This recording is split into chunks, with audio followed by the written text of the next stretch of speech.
те са се прииграли. Три са. Да сте катерим ли нагоре? Ето кръста. Това исках да ви покажа. Или не? Тук още дървета. Ей, Мария това вика. Тоест не може да се Върху катери. е там при слънцето. Майко мила. Може да се накъсне. Сега просто ви качихте ли се Колко там? е хубаво. Там горе, където е основата на металния.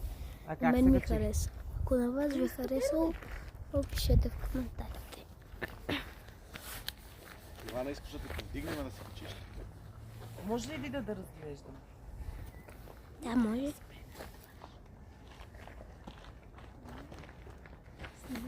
Пейка. И тръгвам. Защото не сме свършили напълно. Ау. Това чешмичка ли е какво е? Или малко макетче на църквата? Много е хубаво.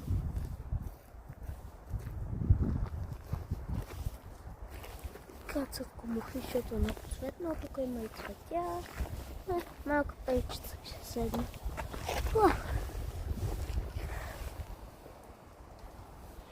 Тук е много яко. Так му сме ваканция. Има за какво да се радвам. Ти не съм на училище скоро.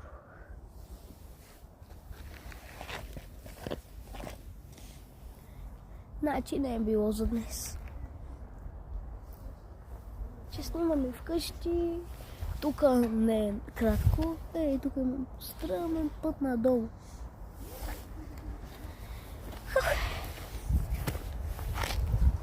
Причи тук не искат да се кучат. Падат листата.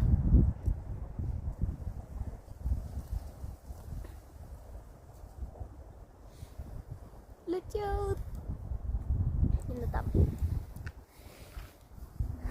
След малко ставаме.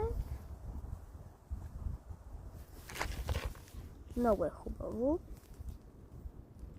Нямам забележка. Ще кажа на учителката да не ни заведе на кръста, защото още не ни е платила. И искам пак да дойда. Много е хубаво. И